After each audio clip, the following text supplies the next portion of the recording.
to live in a manner that's pleasing before God. Yes. Amen. Thank God for that power. Thank the Lord for the service thus far. Thank the Lord for each and every one of you who's made your way out to this service. If you've got your Bibles, we invite you to turn with us to 1 Corinthians, the first chapter. 1 Corinthians, the first chapter. We want to break in and read the 17th and 18th verse there. Amen. While you're finding the place, amen, we certainly want to look to the Lord in behalf of the furtherance of this service. Let us be in agreement. Heavenly Father, we thank Thee. We can lift our voice to Thee. And certainly our desires as the songwriter penned, Lord, to learn to lean upon Thee in a greater way. We read there in Song of Solomon 8 and 5, when the church come up out of the wilderness and said, Who is she that cometh forth out of the wilderness, leaning on her beloved?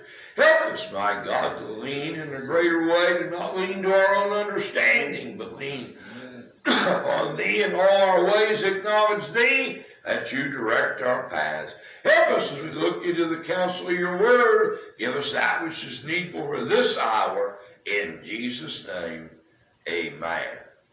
1 Corinthians, the first chapter, 17th verse. 1 Corinthians 1 and 17. For Christ sent me not to baptize, but to preach the gospel, not with wisdom of words, lest the cross of Christ should be made of none effect. For the preaching of the cross is to them that perish foolishness, but unto us which are saved it is the power of God. The power of God. Yes, Lord. As we begin to view this passage of Scripture text, we see the Apostle Paul is in the midst of addressing this letter to those ones that he describes in 1 Corinthians chapter 1 and 2 as the church of God, which is at Corinth. And in this portion of this epistle, he speaks there in that 17th verse, he speaks of the cross of Christ. In that 17th verse, he said, For Christ sent me not to baptize, but to preach the gospel, not with wisdom of words, lest the cross of Christ should be made of none effect. Here he speaks of the cross of Christ. By the help of God, this is what we feel burdened to consider. We want to study concerning this 17th verse where he mentions the cross of Christ. Because there are at least 5 features in relationship to this cross that we want to examine. And I'll mention those 5 features, and then by the help of God, we'll begin to consider them. Number 1, we want to consider the purpose of the cross. The purpose of the cross. Number 2, the person of the cross. Number 3, the preaching of the cross. Number 4, the power of the cross. Number 5, the peace of the cross. All these things are incorporated when we begin to look at the cross of Christ. Now let's begin to consider. Because when we consider the cross, it's more than what we see in the religious world today. Today, the religious world has so relegated the cross, amen, that the cross is something that one may wear, but seldom wants to bear. Amen. You'll see many wear the jewelry with the cross around their neck, a cross for their earrings. You may see crosses on religious buildings, supposed churches. Amen. But my friend, we need to consider that it's not so much the display, amen, that he wants us to see in a literal sense upon a building or in a form of jewelry. But when we begin to consider the cross of Christ, we'll find that there are several things that, my friend, it produces. It's needful that we understand, and not only understand, but as the songwriter said, to adorn the doctrine. to be able to show it forth, amen, in our lives. Now let's begin to consider these verses. In verse 17, the apostle introduces us to an expression, the cross of Christ. This is the first time this particular expression is used in the New Testament or the Scriptures as a whole, for that matter. This expression presents some questions. Amen. Some questions that my friend, the mind muses upon when we begin to think concerning the purpose of the cross. That's the first feature we want to consider. Questions arise such as, why a cross? Why a cross? Why was a cross used in God's redemptive plan? What is the purpose? Why was a cross and a death needed? Why is our text so specific concerning, in verse 17, the cross of Christ? We want to begin to consider these questions because they're very valid questions to entertain. And certainly the Scriptures will enable us to address those questions, amen, in a biblical manner. First of all, why a cross? Why a cross? As this point, amen, at this point in sacred history, when Christ made his first advent, we need to understand that man was under the Old Testament Levitical law.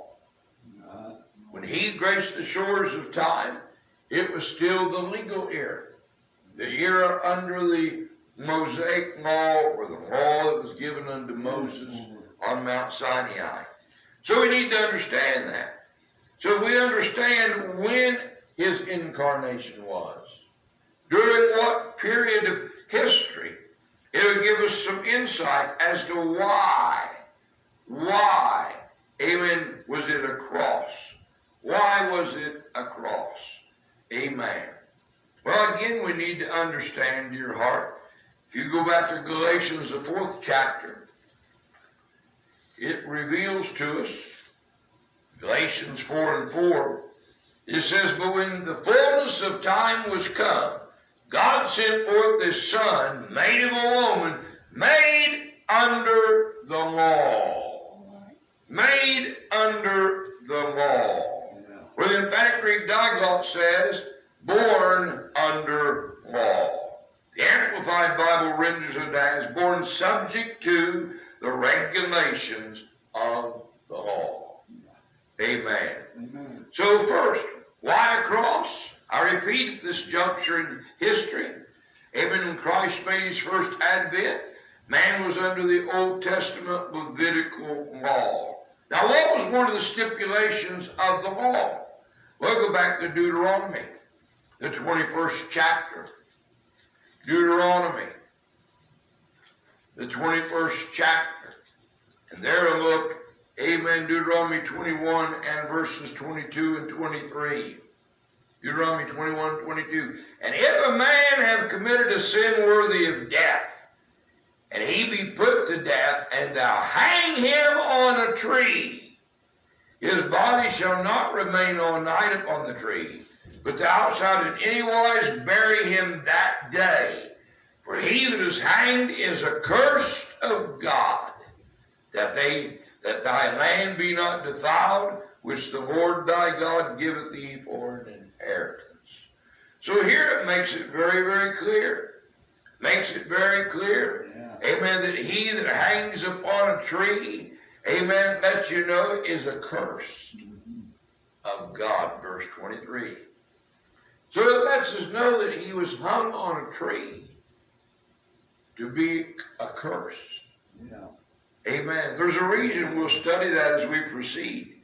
But there was a reason that he was to be accursed. I say in a spiritual sense, we need to consider in a spiritual sense, all sin is worthy of death. Amen. All sin is worthy of death. Ezekiel chapter 18 and verse number 4.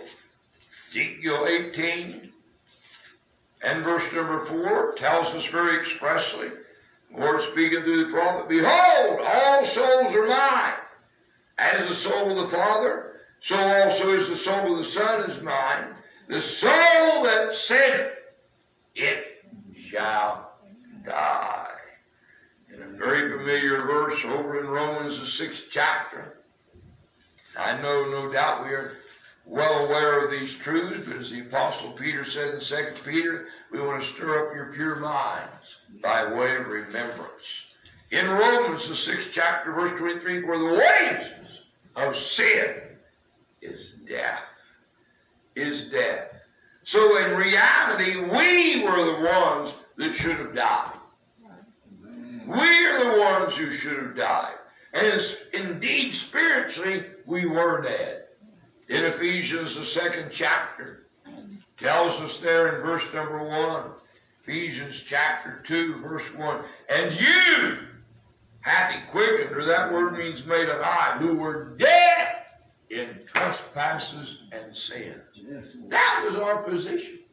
We were dead. In the eyes of God, spiritually, amen, we were dead, because the soul that sinneth, it shall die. And there's a vast difference in spiritual death and physical death. He told Adam, back here, if you go back to the Genesis account, he told Adam in the 2nd chapter of Genesis, he let us know there very clearly, let Adam know rather, in Genesis 2:17, but of the tree of the knowledge of good and evil thou shalt not eat of it, for in the day that thou eatest thereof, thou shalt surely die. But yet you can read on, and you can read in chapter 5, Genesis 5:5, all the days that Adam lived were 930 years, and he died. 930 years. So he didn't physically die that day, but spiritually, he died. Right. He was separated from God. And God come to walk in fellowship with him in the cool of the day. Adam had to hide himself. Sin removes you from the presence of God. Right. Sin separates, causes a spiritual death. And we were dead in trespasses and sin. Amen. I say in our personal state, we were spiritually dead. And when we were spiritually dead, go to John the 6th chapter, third chapter, 36th verse. In John's Gospel, the 3rd chapter, in the 36th verse, it says, he that believeth on the Son hath life. He that believeth not on the Son shall not see life, but the wrath of God abideth, not going to abide, abideth as a present tense reality on him. We were in that position where the wrath of God abided on us. We need to understand when it said he that believeth. He's not talking about this easy believism that we have out here in the religious realm today. I mean, they've got it so, amen, brought down to such a low level. You see bumper stickers. If you love Jesus, honk. Well, that's not what he said. He said in John 14:15, if you love me, keep my commandments. Right. This believing that he's talking about, if you go to Romans, the 10th chapter, he clarifies that. Romans, the 10th chapter, because people think that just merely means give a mental assent. Oh, yeah, I believe Jesus is the Son of God. No, that's not what believing is. Romans, the 10th chapter. Here he quotes the Hebrew Scriptures. Amen. Quotes Isaiah 53:1, where it says in Romans 10:16, but they have not all obeyed the gospel. For he says, which is Greek to the Hebrew Isaiah, now he's quoting Isaiah 53:1, Lord, who have believed our report. What's this tell you? It tells you what believing is, it's obeying. And what the report is the gospel. Amen. Amen. So to truly believe the report is to obey the gospel. Right. Amen. So when it says back here in John 3:36, he that believeth on the Son hath everlasting life. It's not talking about just a mere mental assent, but it's talking about one that has so embraced the gospel, amen, that they've yielded their lives in obedience to obey the gospel. That's what believing the report is. And unless one comes to that point where they have yielded their lives and obey the gospel, then the wrath of God abideth. Not going to abide.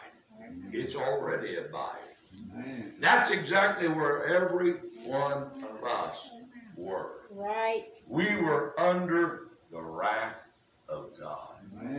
We were under that wrath.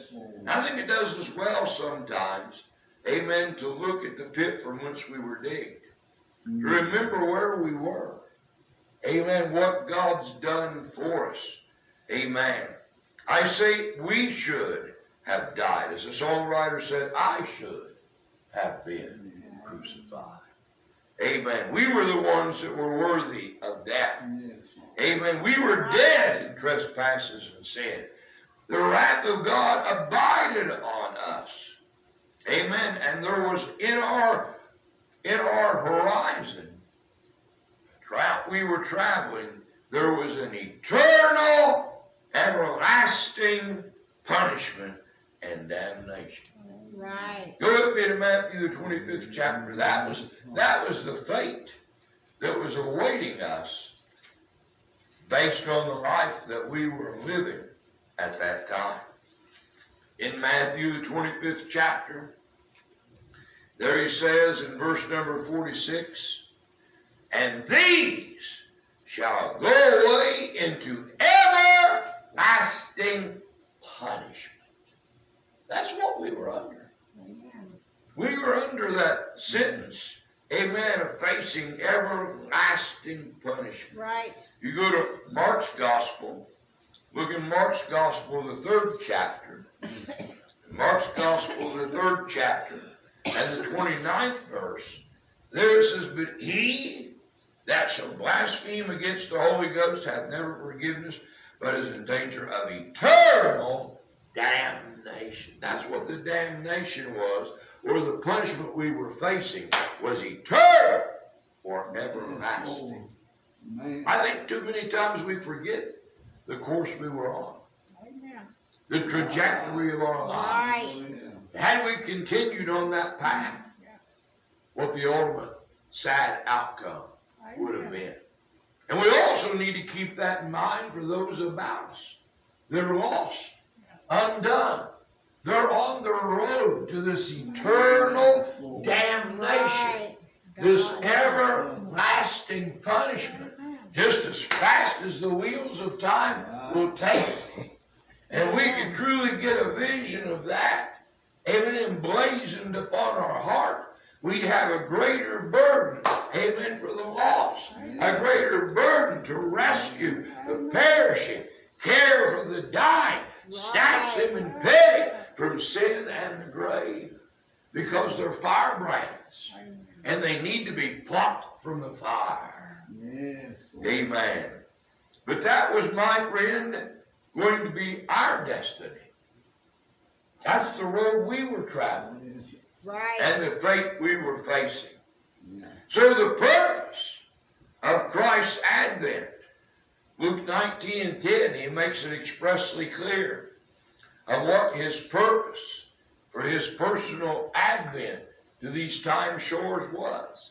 Luke 19 and 10, for the Son of Man is come to seek and to save that which was lost. There is the purpose for which he, my friend, came to these shores of time. To save that which was lost. Right. Matthew's Gospel, the 1st chapter. We're talking about the purpose. Amen. The purpose of the cross. Matthew chapter 1. Hear the angel speaking to Joseph in the dream. Thou shalt bring forth the Son. Thou shalt call his name Jesus, which means Jehovah's salvation, or the salvation of Jehovah. For he shall save his people from their sins, not in their sins, but from their sins. This was the purpose for which Christ took on the robe of flesh, came to the, amen, shores of time, walked among men as our living example, and then ultimately went to the cross of Christ. Amen. So this is the why or the purpose of the cross. Amen. To save his people from their sin. How did that occur? How did that occur? Well, let's look, amen, at the entire picture. When we were in sin, if you go to Romans, the 7th chapter, when we were in sin, living that life of sin, when we were sin, it says in Romans 7 and verse number 14, says, we know that the law is spiritual. Amen. The law was spiritual. In other words, it was to reveal our conditions. Amen. My friend, when we were, amen, come to that age of accountability, Isaiah 53:6 said, all we, like sheep, have gone astray. Why? We turned everyone to his own way. Selfishness is the root of all sin. When Paul described perilous times in 2 Timothy chapter 3, he let us know the very first earmark that causes all the perils is men shall be lovers, that's 1 Timothy 3 and 2, shall be lovers of their own selves. Selfishness is at the root of sin. It took us into sin initially, and if we give vent to it at any juncture in our life, it can lead us right back into sin again. But we were in sin because we went our own way. And when we did that, Romans 7:14 goes on and says, we became sold under sin. Right. We sold ourselves. We thought we were going our own way. But in reality, we sold ourselves under sin. And when we did that, dear heart, when we sold ourselves under sin, then, my friend, we become in the bondage of sin. Look at the words of Jesus back in John's Gospel, the 8th chapter. In John's Gospel, the 8th chapter, he tells us there, John chapter 8:34, verily, verily, I say unto you, whosoever committeth sin is the servant of sin. When we sold ourselves under, we became a servant. Right. We became in bondage. And we needed, amen, to be redeemed or bought back because we were sold under sin. Right. Therefore, we needed someone to redeem us. The word redeem just means buy back. Amen. We were under the curse of the law. We were under the curse of the law. Therefore, we needed someone who could become a curse for us to remove the curse from us. We needed him to could become a curse for us to remove us from this curse that was on us, to pay ransoms cost, Right. to redeem us. This is the very purpose of the cross. To pay ransoms cost, to redeem or pay that exacting price that had to be paid, amen, to buy us back. Let's read some scriptures. Go to Acts and look at Acts, the 5th chapter and the 30th verse. Acts chapter 5, verse number 30. Said, the God of our fathers raised up Jesus, whom you slew and hanged on a tree, just like Deuteronomy talked about, being hanged on a tree. Go to Acts chapter 10. Acts chapter 10, verse number 39. There it tells us, and we are witnesses of all things which he did both in the land of the Jews and Jerusalem, whom they slew and hanged on a tree. Yeah. Why was that? Why did that occur? Galatians, the 3rd chapter. Galatians, the 3rd chapter. And the 13th verse. Christ hath redeemed us.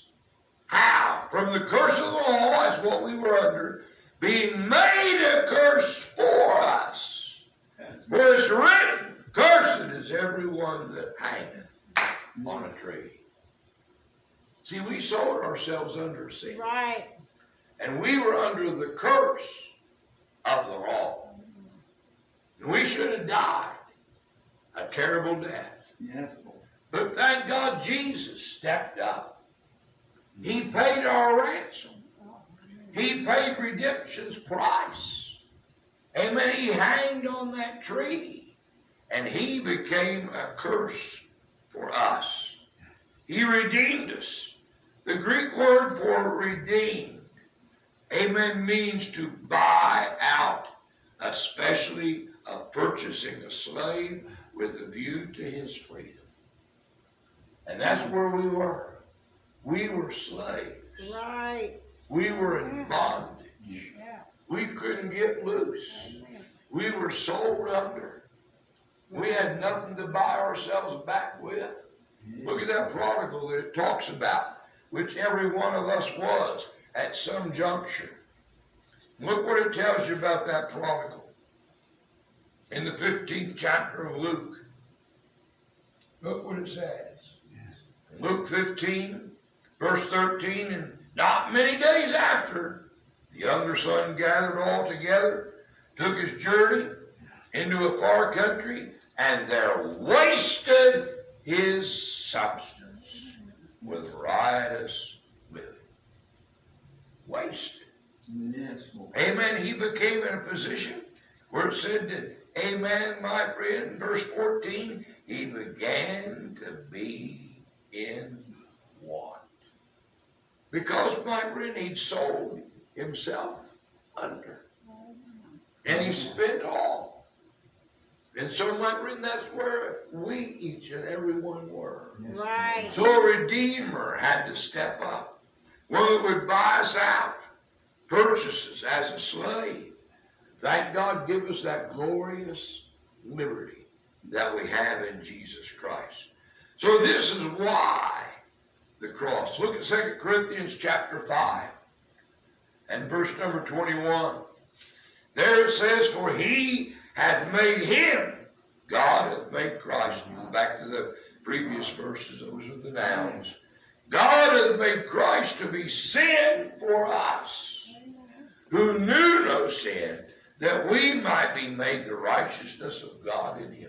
He became what we were, so we could become what he is. Yes. He became sin. Think of that. The Son of God became sin for us, that we might become the righteousness of God.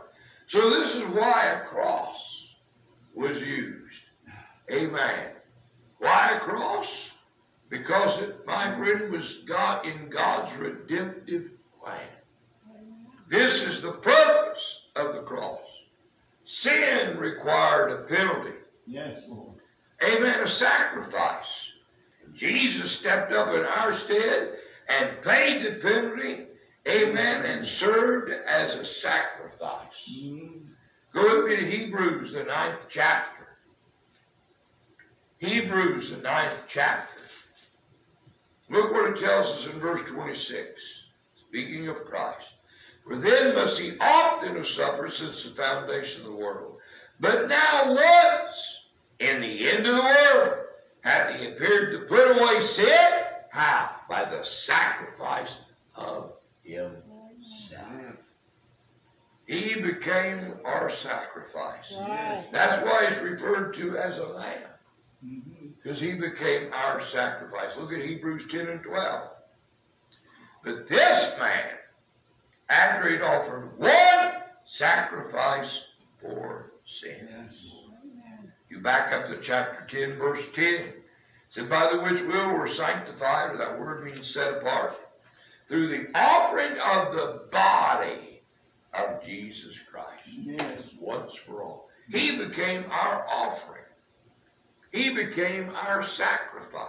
Right. Amen. Thank God for the sacrificial work, amen, wrought by Jesus Christ. Amen. Amen. That's why, that's the purpose of the cross. Amen. Now, why is our text so specific in verse 17 to speak of the cross of Christ? The cross of Christ. Because many people died on crosses. Back under that Roman Empire, many died on crosses. There were two other malefactors that died the same time Jesus did. Go to Luke the 23rd chapter. Luke the 23rd chapter.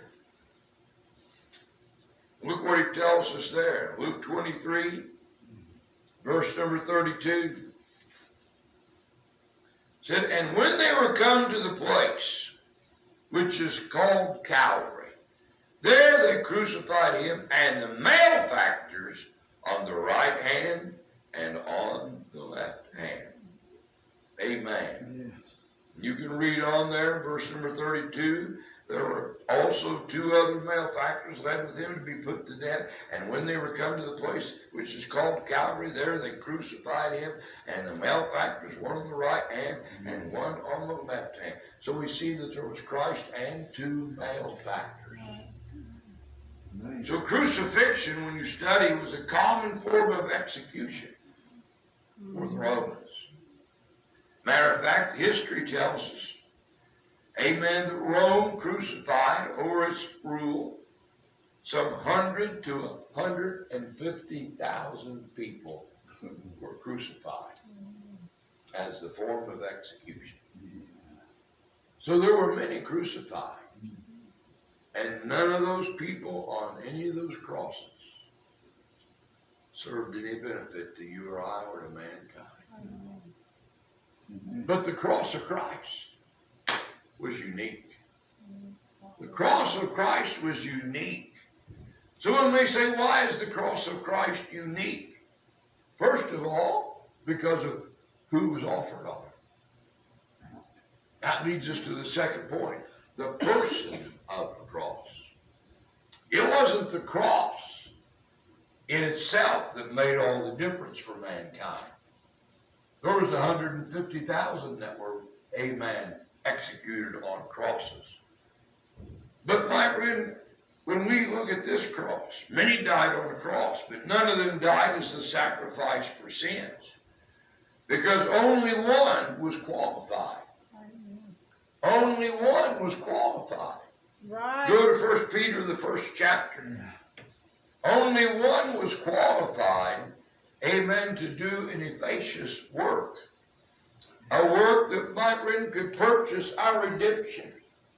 Pay redemption's cost. Amen. Pay the ransom for sinful man. In 1 Peter, the first chapter, the 18th verse, said, forasmuch as you know that you were not redeemed with corruptible things, as silver and gold from your vain conversation, that word means conduct, received by tradition from your fathers, but with the precious blood of Christ, as of a lamb without blemish and without spot. So he was our lamb. John 1:29, when John the Baptizer saw Jesus coming, said, behold, the Lamb of God, which taketh away the sin of the world. Right. He became our sacrifice. Right. He was the only acceptable sacrifice. It tells you back in Hebrews again. It tells you in Hebrews, that 10th chapter, verse 4, that it is not possible that the blood of bulls and of goats should take away sin. That's what they offered under the old economy. But they were unable to take away man's sin. They were inadequate. They were insufficient. Amen. They satisfied, amen, God's requirement for that period. But even in that period, they did not take away sin. Sin could not be removed, Right. amen, by a lamb, amen, that was not a willing sacrifice, that had the moral worth to become sin for us. So, amen, it tells you back there in 1 Peter 1 and verse number 19 that thank God our Lamb, amen, Christ, was without blemish and without spot. Let's stop and have prayer for Brother Gary. He's in extreme pain. It's hurting so bad, it's hurting me. Watch him. Let's have prayer. Yes, Lord. Heavenly Father, you see our brother. Lord God, you see this condition altogether. We know you're well able. You're able to do exceedingly abundantly above all we ask or think. We ask you to dispense the healing virtue. Do a work, my God, let divine virtue, my God, that healing ball flow right through these members in his body that needs that touch. Rebuke this condition in Jesus' name. Praise thee. Amen. Amen. Amen. So, the purpose of the cross, we found, was because man was unable in his own abilities. He needed one that could step up and pay ransom's cost. Right. But not just any man was a sufficient sacrifice. Right. It needed to be a lamb without spot and without blemish. So the second feature we want to consider a little further. Number two, the person of the cross. I repeat, there were many malefactors that experienced death by the cross. Right. Many were crucified. Amen. Many were crucified. There were many crucified previously. Amen. Prior. Amen to Christ's crucifixion. Rome started crucifying people as a form of execution in the area of 40 BC, 40 years before Christ. So many men, many malefactors had been offered on the cross, but none, amen, could do the work that Christ could do. Right. I say, my friend, there were many malefactors that experienced death by the cross. Many were crucified previously. Many died subsequently. But none of them were, as John 1:29 says, the Lamb of God which taketh away the sin of the world. Yes. Amen. Right. To be the lamb or the sacrifice required a moral and a spiritual quality that no man had. Look at Revelation, the 5th chapter. Revelation, the 5th chapter. Look there let's back up to the 3rd verse. It says, and no man in heaven, nor on earth, neither under the earth, was able to open the book, neither to look thereon. No man. In other words, there was no individual that had the moral worth to purchase redemption's plan. Man. No one but the Lamb of God. Right. Amen. The root of David says here, you go to Revelation chapter 22, verse 16, he says, I, Jesus, am the root and offspring of David.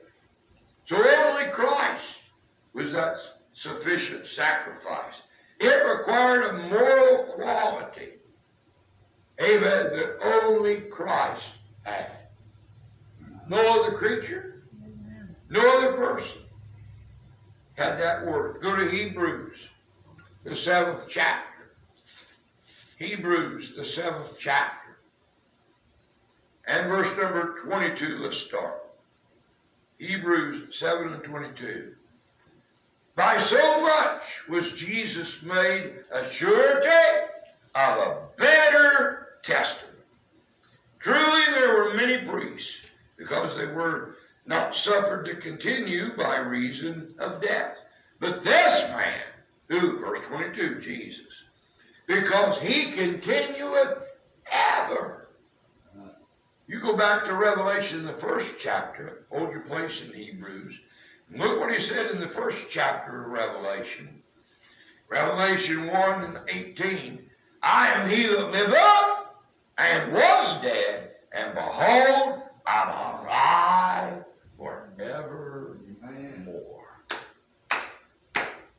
That's why we don't have crucifixes adorning our facilities. Because the crucifixes always show Christ on a cross. Mm-hmm. Well, he was on a cross. He paid redemption's price. But he's not on a cross now. Right. Amen. God. He came out of that grave. He rose. Amen. He ever liveth. Go back to Hebrews, the 7th chapter. Look what it tells you. Amen. Hebrews chapter 7, verse number 24. But this man, who? Verse 22, Jesus. This man, because he continueth ever, hath an unchangeable priesthood. He's the same in the 21st century as he was in the first century. Come on, he hasn't changed. In Malachi 3:6, he said, I'm the Lord, I change not. Hebrews 13:8, Jesus Christ the same yesterday, today, and forever. Right. False religion out here is trying to rewrite the Bible, trying to, amen, change moral code, moral law, Man. moral principle. True. Come on. Right. Amen. They're taking Mike Wren and amen, as he said in Isaiah, I believe it is, chapter 5, if memory serves me, in verse number 20. We see a perfect example of that today. It said, woe unto them that call evil good. And they are. That's right. Well, you ought to be able to love anybody you want to love. There's nothing wrong with love. You ought to be able to love anybody. Even if it's same sex. God help. Even if it's an animal. Come on. They call what God in His Word plainly calls evil, Yeah. they call it good. Then it says, amen, they not only call evil good, they call good evil. We become homophobes because we tell the truth of God's Word. And God loves the sinner, but He hates the sin. Amen. And His opinion has never changed. Right. He's an unchangeable, Amen. unchangeable personality. Right. Amen. But we live in a society, just like Ecclesiastes 1:9 said, there's no new thing under the sun. Here Isaiah is pinning back here in the proximity of 760 BC and said they call evil good, good evil, put darkness for light. Oh, we've become more enlightened. We see that there's nothing wrong with those old-fashioned, amen, things that we once held. There's no need to do that. We have greater understanding today. God help. So they put darkness for light, and then they call light. They call that darkness. Because their minds are blind. Amen. But thank God the Hebrew writer, as well as many other scriptures, lets us know, let's go back to it in Hebrews, amen, the 7th chapter. Tells you there, amen, verse 24, for this man, speaking of verse 22, Jesus, because he continueth ever hath an unchangeable priesthood. Wherefore, because of that, that's what the word wherefore means, he is able also to save them to the uttermost. Thank God he can save from the guttermost to the uttermost. Amen. He can take the lowest creature, amen, and bring him up and clean him up and make him able to sit together in heavenly places. Right. Ephesians 2:6 declares. Yes. He's able to save them.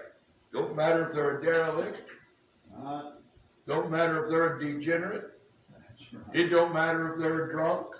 That's right. Matter of fact, the Apostle Paul over in the Corinthian letter, amen, if you go back there and read what he says, amen, he gets very plain. Amen, lets us know.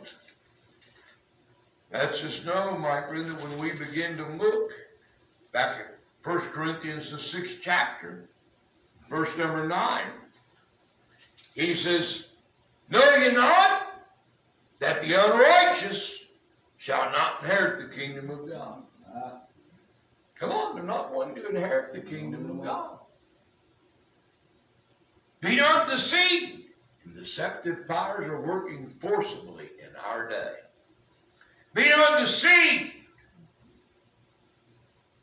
Right. Neither fornicators, nor idolaters, neither, amen, fornicators, idolaters, adulterers, nor effeminate, nor abusers of themselves with mankind, nor homosexuality, nor thieves, nor covetous, nor drunkards, nor revilers, nor extortioners shall inherit the kingdom of God. Someone said, well, what's the hope? Such were some of you. Yes. Right. Thank God that's past tense. Such were, not such are. Such were some of you. But what happened? You're washed. Amen. Thank God for that blood of Jesus. That work that was wrought on the cross. Amen. Such were. It made redemption possible. Right. Amen. Such were some of you. But you're washed. You're sanctified or set apart. Justified. Where we were once guilty of a terrible life and sin's career. But thank God you're justified in the name of the Lord Jesus Christ and by the Spirit of God. Amen. Amen. So he's able, coming back to Hebrews 7:25, he's able to save them to the uttermost. Right from the guttermost to the uttermost. Right. This is why the person, amen, is very important. Many died on crosses, Right. but only one could purchase redemption's land. Yes, Lord. It goes on and says there, Hebrews 7:26, for such a high priest became us. You know, I want you to take those words in a different manner. It says such a high priest became us. That's not just saying that he was a worthy, amen, or an appropriate high priest. It's saying that he became us. He became sin for us. He became what we were. Right. He came down and became us. Amen. Right. You go to Hebrews, the 2nd chapter. Let's back up there. Hebrews, the 2nd chapter. Look what it says here about it, about the incarnation of Christ. Hebrews 2:14. For as much then as the children are partakers of flesh and blood, he also himself likewise took part of the same. He was not a superhuman. Amen. He wasn't a Superman that when you shot bullets it bounced off of him. Come on. He was a partaker of the same flesh and blood that you and I have. You pinched him, it hurt. He cut his foot on a stone, it hurt. He had flesh and blood just like we do. Right. Let's read it. It says, he also, Hebrews 2:14, he also himself likewise took part of the same, what? Flesh and blood. Amen. That, why did he do that? That, through death, he might destroy him that had the power of death, that is the devil. Amen. And he did destroy the power of death. You hold your finger here in Hebrews, the 2nd chapter, and come on over, amen, to what he wrote, when he wrote to, amen, Timothy. Look at 2 Timothy, the 1st chapter. 2 Timothy chapter 1, verse 9. It says, who hath saved us. talking about the redemptive work of Christ, called us with a holy calling, not according to our works, but according to his own purpose and grace, which was given us in Christ Jesus before the world began. In other words, the plan was formulated before he ever formed a man, he formed a plan. Back in the council halls of eternity past, amen, before he made a man, he made a plan. Yes, Lord. He formulated redemption's plan. Verse 10, but is now, in other words, when Christ came and ushered in this New Testament dispensation, now is made manifest, how? By the appearing of our Savior Jesus Christ, who hath abolished death. Did you know death's been abolished? Amen. Yeah. Someone said death's been abolished? Yeah. Amen. What is it? Keep me correct on the science here. But what is it that's in a cocoon? Well, the cocoon, when he's in the cocoon, isn't he, what do you call it? Caterpillar. He's a caterpillar in the cocoon. Yeah. But when the caterpillar comes out of the cocoon, you don't say he died when he turns into a butterfly and takes his flight. Amen. No. His nature was just changed. And when you and I, when that physical death occurs, it's like you and I coming out of our cocoon. This body is just a cocoon. Within it is the soul and the spirit. And the soul is the real you. Right. It's the real you that looks out through the eyes and hears through the ears. It's the real you. It's the soul. This body is just that cocoon, amen, that we're wrapped in. Yes, And when that, amen, one sheds that cocoon, you don't say, well, he died, he's gone. No, he took his flight. His nature changed. And he took his flight. And that's exactly what we'll do. He's abolished death. Or in Corinthians, 1 Corinthians 15 chapter, oh, death, where is thy sting? Yes, Lord. The sting of death is sin. Right. When the stinger's removed, amen, death's not a drag. I've told you before, we've had a bee or a wasp will get in here before. And I've watched you. A fly can come in this room and, oh, you'll see it. That's all the attention you pay to it. We've had a wasp come in here. Everybody's watching, where is he? Where is he? Well, what's the difference? You don't do that with the fly. The difference is because of the sting. And the sting of death is sin. But thank God through Jesus Christ and real salvation, the sting has been removed. Right. Death has been abolished. Read it here. 2 Timothy chapter 1, verse 10. But now is made manifest. How was this made manifest? By the appearing of our Savior Jesus Christ. What did he do? Who hath abolished death. Amen. And hath brought life and immortality to light. How did he do that? Through the gospel. Through the gospel. Yes. That's how he brings it to light. That's how he gives Psalm 119, 130. That's his own light, his understanding. That's how he gives us understanding. That's how come when we go down to the funeral home and we pay our respects, we see someone lying there in the coffin, we have the understanding. We know they're not there. Mm-hmm. That's just the cocoon. Right. That's just the cocoon. And they've moved out of the cocoon. Are you sad when the butterfly moves out of the cocoon and takes his flight and has all those brilliant colors? You ever seen what they call a monarch butterfly? And all the beautiful colors. Yes. Solomon in all his glory wasn't arrayed like one of those. Amen. Amen. But he had to come out of that cocoon. One of these days we're going to come out of this cocoon. Death's been abolished. Amen. We have immortality. Thank God the gospel's brought to light. Back to Hebrews. Amen. Look what he says there in the second chapter. Hebrews, the second chapter. May God help us to make it clear.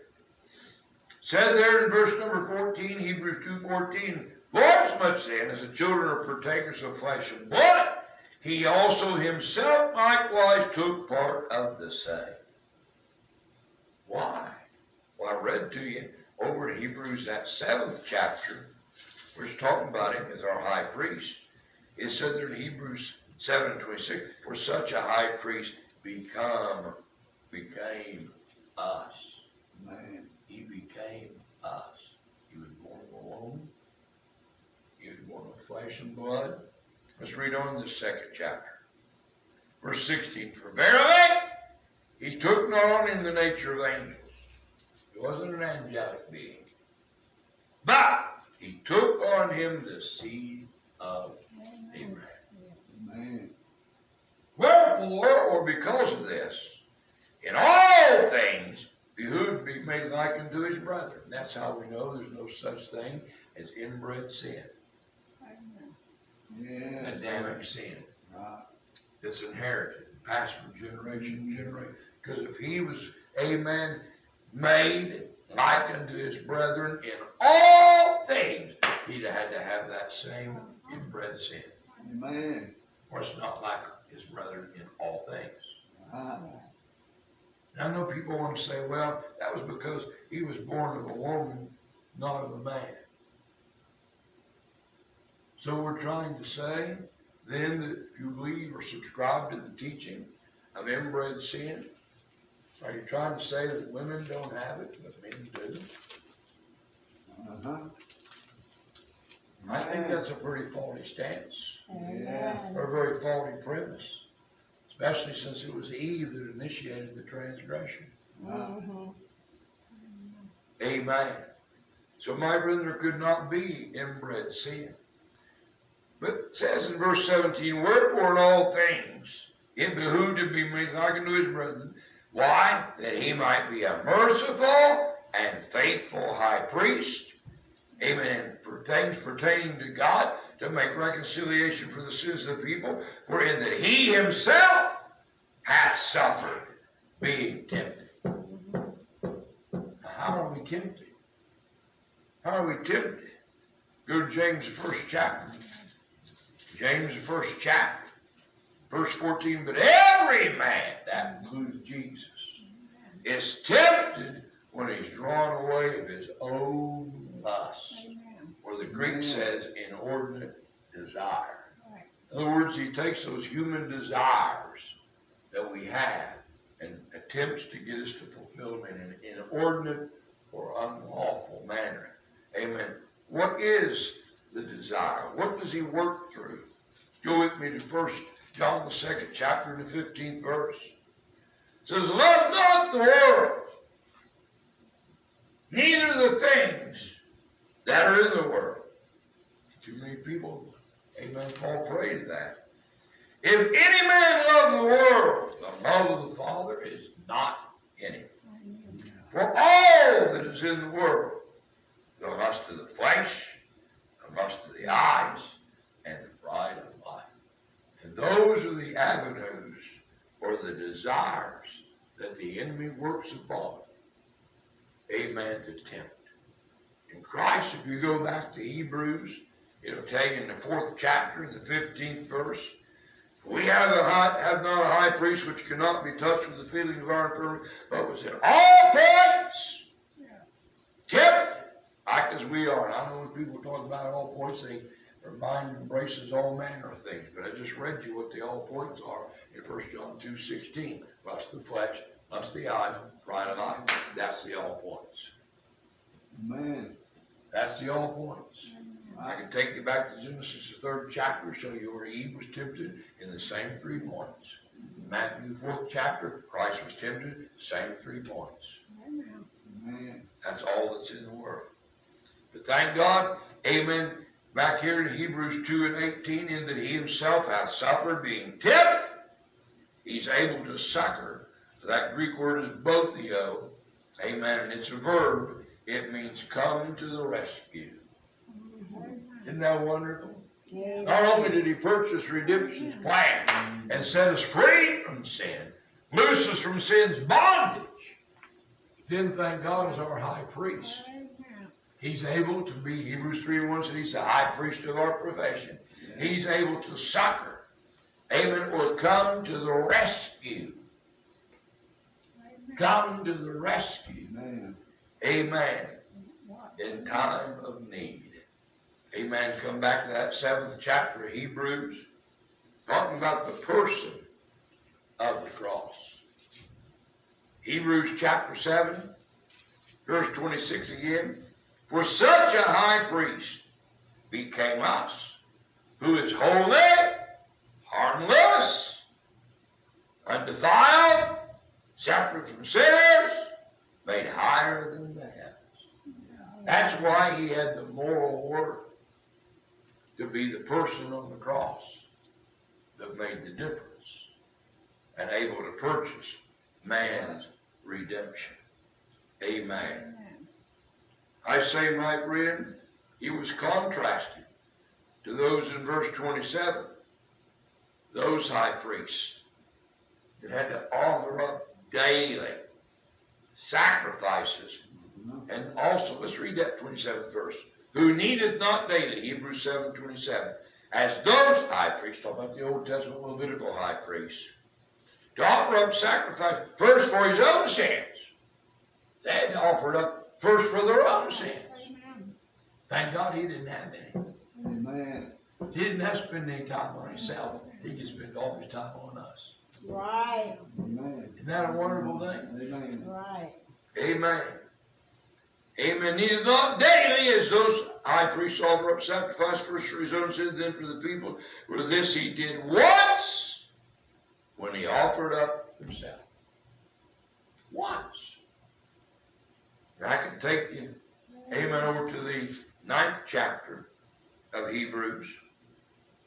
Talk about the person of the cross. And there's much that can be said, much more than I can say, about the person of the cross. But look what it says. It says in Hebrews, the 9th chapter, and the 23rd verse, said, it was therefore necessary that the patterns of things in the heavens should be purified with things, but the heavenly things themselves with better sacrifices than these. Verse 25 said he offered himself. And then it says in the 23rd verse, better sacrifices in the plural. What does that mean? Well, it was better sacrifices because, for one thing, the Old Testament could only offer bulls and goats and other sacrificial animals. Number one, they were not willing. They weren't willing. They were forced. Number two, they didn't have any moral worth because they had no moral nature. Amen. So they could not purchase redemption's plan. But Christ offered himself. And it's called better sacrifices in Hebrews 9:23. Well, what were those? Well, man is a trichotomous being. You go back with me. What would you place in Hebrews? We're coming back. Go with me to Thessalonians, 1 Thessalonians. And you'll see there in 1 Thessalonians, chapter 5, verse number 26. Or 23. 1 Thessalonians 5:23. And the very God of peace sanctify you wholly, W-H-O-L-L-Y, completely, entirely. What's that consist of? I pray God your whole spirit and soul and body. Man's a trichotomous threefold being, spirit, soul, and body. When Jesus offered himself, and it constitutes what Hebrews 9:23 says, better sacrifices.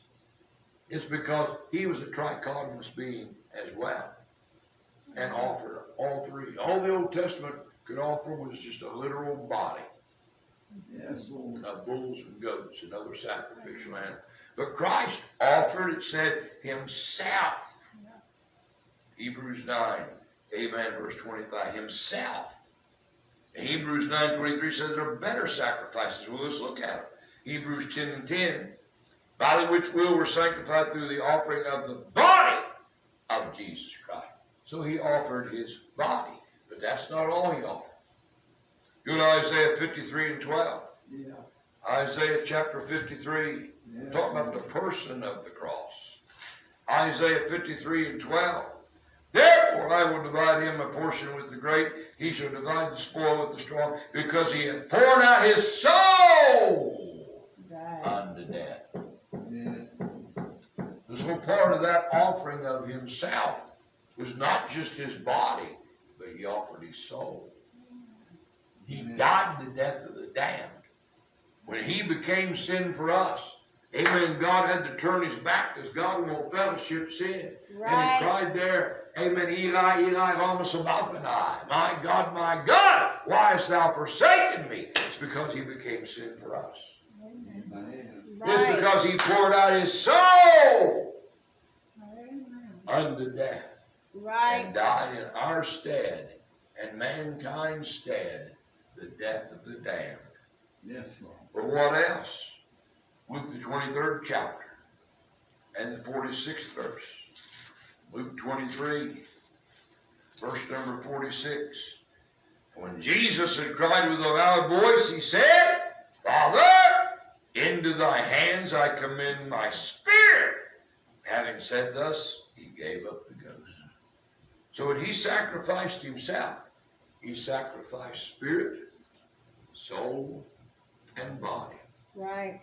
That was the Yeah. better sacrifices in the world Right. that came when he offered himself, because he was a trichotomous being. Come on, because he was made, amen, as we read there in Hebrews, the 2nd chapter.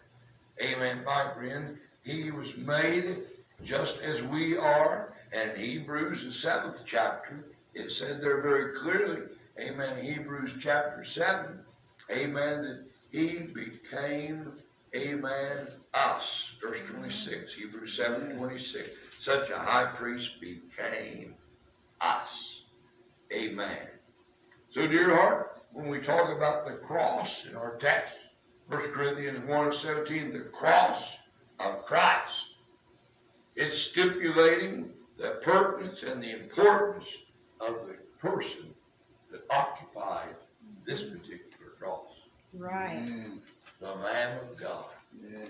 without spot or wrinkle, blameless, amen, that paid ransom's cost, became sin for us. Amen. Yes. You look at Romans the 8th chapter, let's just give it a little more. Romans the 8th chapter tells you there in the 3rd verse, Romans 8:3, for what the law could not do, and that it was weak through the flesh, God sending his own Son in the likeness of sinful flesh, and for sin, condemned sin in the flesh.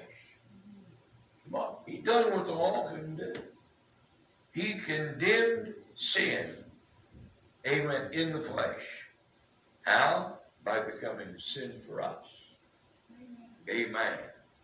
Becoming sin for us. The next truth Yeah. of our text, we may not be able to conclude this, but amen, the next truth of our text, we found there, number one, the purpose of the cross. He became a curse. Yes. We were under the curse. He assumed the curse for us. We should have died. He died in our stead. The person of the cross is his unique moral worth, his singular moral worth. And so that's why the person of the cross is very important. The next truth our text holds forth. Come with me back to 1 Corinthians chapter 1 and look at verse 18. It says there, for the preaching of the cross. Here he speaks of the preaching of the cross. We're living in a day when men, and even too many of what purports to be the church, disdain the preaching. Yeah. Mhm. Yeah. The tendency is to eliminate preaching. Sectism has all, amen, but about eliminating preaching with any substance. Amen. Right. True. They have song services that are extended, praise bands. Come on. Amen. They give the drummer more time than they do the pastor. Amen. Amen. The tendency is less preaching. Amen. Shallower preaching. Right. Yes. Shorter preaching. Right. Amen. Amen. But the preaching of the cross is vital to Right. man's spiritual welfare. Welfare. It's important. I say we're living in a day when men, and even too many of what purports to be the church, disdains preaching. Sectarian religion has replaced it with songs and singspirations, short stories, a social gospel, and many other things. Amen. A news report, political activities. Amen. Amen. Everything but the gospel. Right. But the gospel, Romans 1:16, is the power of salvation. That's why the enemy is working to, amen, to eliminate it, cut it short, do Right. everything he can, amen, to make it ineffective. Right. Because the preaching of the gospel is man's source of salvation. Without the preaching, there's no knowledge. It's essential, Right. amen, to have a knowledge. I said my religion is placed it with everything else. But it's very clear. Look at verse 21. For after that, in the wisdom of God, the world by wisdom knew not God. It pleased God by the foolishness of preaching to save them that believe. Amen. He called it the foolishness of preaching.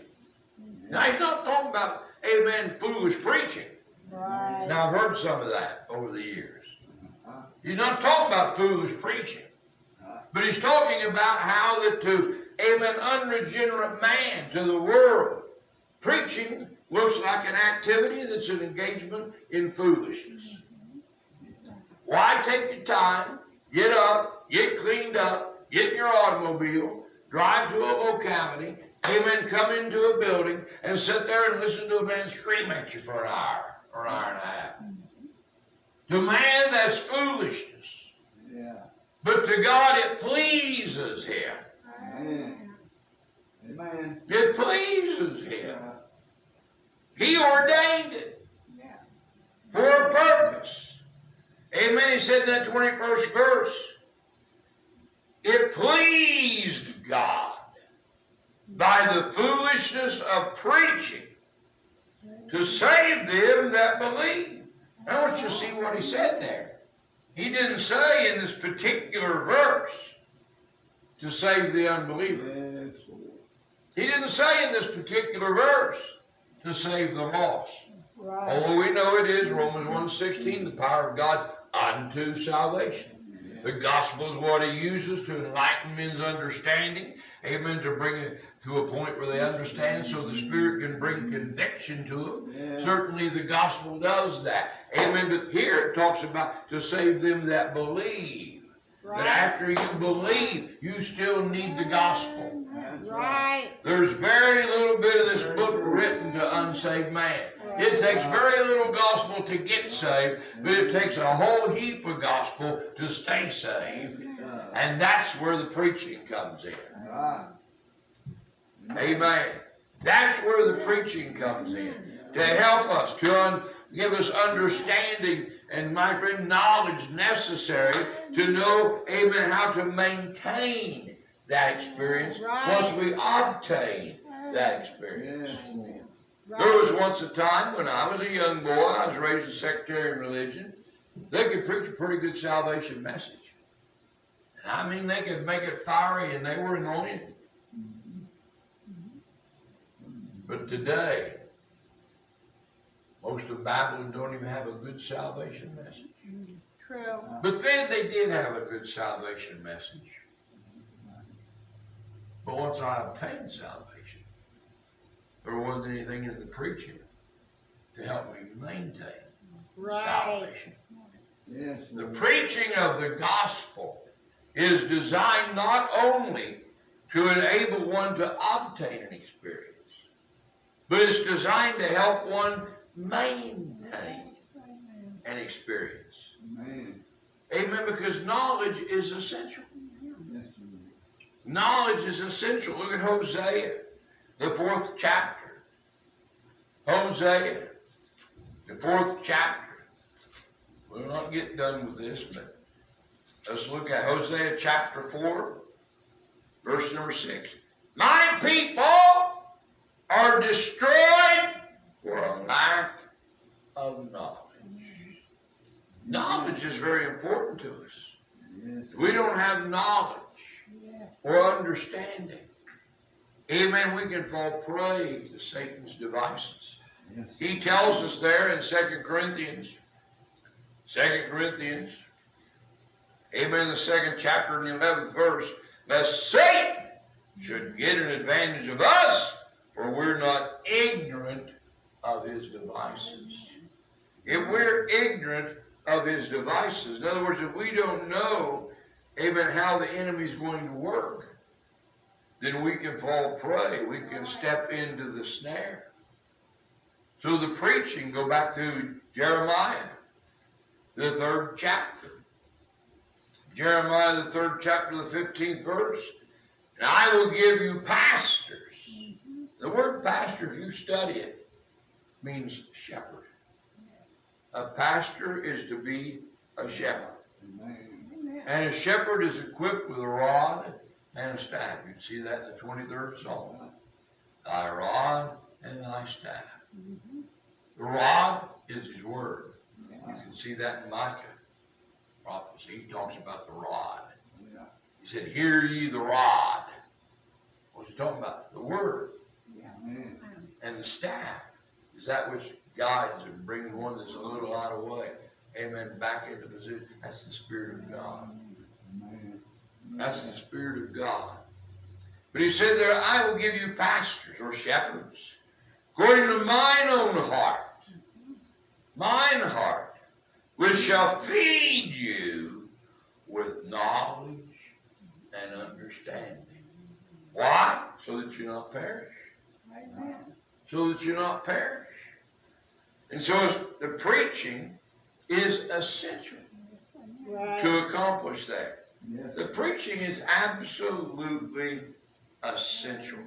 Yes. Amen. I say it says in our text in verse 21, it pleased God by the foolishness of preaching to save them that believe. Now, when we look at this thought, what does it mean when it says pleasing? Is preaching purely a demonstration of emotion? Well, I enjoy it as well as anybody. I enjoy, amen, fiery preachers that, amen, are anointed, really get fiery, and God really anoints them. I certainly love when the Lord drops in and anoints, and amen, the message is fiery, and amen, there's a lot of emotion in it. But sometimes it's like the fluff Yeah. on a root beer, or a fluff. Yeah. Amen. When you go to the barn and you go down, amen, you have the jug or whatever, the pail, I guess is a better word, where you milk the cow and you milk him real fast, and you come, oh, I got the pail full, and you run to the house. By the time you run to the house, you find that all that, amen, all that fluff, all that foam on the surface blew away. You got a half a gallon of milk. You thought you had a gallon. You had more fluff than you did substance. Yes. Sad to say, in some cases, that's the way it is with some preaching. It's more fluff than it is substance. The emotion gets you all high. Whoa! They were really anointed. Man, they were a fireball. And then when it's all done and over, and you get home, you think, well, what did he preach? What did I get out of that? Yeah. It's just like that, amen, just like that foam on that milk that got blew away. Right. So it's not just preaching, it's not just a demonstration of emotion. Certainly there's emotion in it. But what actually is preaching? The Greek word means the expression of thought. The expression of thought. So preaching is, in a biblical sense, is not really a stirring of emotion. But in reality, amen, it's not a stirring of emotion. In reality, it, my friend, is the conveying of thought. The conveying of thought. But what thought? What's to be conveyed? Well, let's pick this up, and then we'll tie in later. Nehemiah, the 8th chapter. Go back with me. Nehemiah, the 8th chapter. Look what it says. Nehemiah chapter 8. Look what it tells us. Oh, let's bring it about verse 5. And Ezra opened the book. What a wonderful thing. He opened the book. That's what we have today. An open book. In the sight of all the people. Where he was above the people, all that meant was he was on a raised platform just like I am. So everybody could see. Above all the people, and when he opened it, all the people stood up. Imagine that. Not just the preacher stood up, all the people stood up. And Ezra blessed the Lord, the great God, and all the people answered what? Amen. How many of the people? How many? Oh. All the people answered, Amen, Amen, with the lifting up of their hands. Yeah. Amen. That's And they bowed their heads and worshiped the Lord with their faces to the ground. Amen. Then you can come down to verse 8. So they read in the book in the law of God distinctly and gave the sense and caused them to understand the reading. There's what preaching is designed to do. It's to open the book. Amen. And set forth the truth in such a way that people understand the reading. But when you're done with the text, they know what that text means. Yes. Amen. And because of that, it can give you understanding. It can enlighten you to Satan's devices and enable you to maintain an experience. Yes. Come on down in Nehemiah, the 8th chapter. Amen. Come on down to verse number 12. All the people went their way. Service is over now. It's like ours is going to be in a few minutes. All the people went their way, just like you're going to do. And they went their way to eat and to drink. The word service is over. We're going to go home. We're going to eat lunch or go wherever we go. And to make great mirth. They were happy. Oh, wasn't that message so good? Man, I really got something out of that. God really helped me. Amen. They had great mirth. They were joyful. They were rejoicing. Even right around the table. There was rejoicing. Amen. Why? Because they had understood the words that were declared unto them. That's what real preaching is to accomplish. To enable people to understand whatever the text is, that when you're done, they understand. Yes. That's what it says in verse number 12. They had great mirth because they understood words that were declared to them. Verse 8 said that he, amen, read the book, gave the sense. What do you mean? He made it make sense. Right. He made it make sense. Yes, Lord. That's the purpose. Made it make sense. He gave the sense and caused them to understand the reading. That's what preaching is designed to do. Right. And the preaching of the cross. Amen. Thank God it is the power of God. Let's just lift that verse real quick. Romans chapter 1, verse 16. For I'm not ashamed of the gospel of Christ, for it is the power of God unto salvation. So it is a power to the lost to salvation. But in our text, he's talking about there, amen, verse number 21, that it's the power, amen, that pleased God, that the foolishness of preaching is to save them that believe. It's to enable us, after we've obtained our experience, to maintain our experience. This is why it's crucial to, as Hebrews the 10th chapter says, Hebrews 10, verse number, Hebrews 10:25, not forsaking the assembling of ourselves together, as the manner of some is. They were having that problem in the first century, so it's no wonder we'd have it in the 21st. As the manner of some is, but exhorting one another. So I said, well, I can watch it online, and thank God for the online, the benefit of that for people that can't be here. But you can't fulfill what the Scripture says. It tells you that you have a role, each of us have a role to play in a public service by exhorting one another. You can't do that on a one-way feed. Right. Exhorting.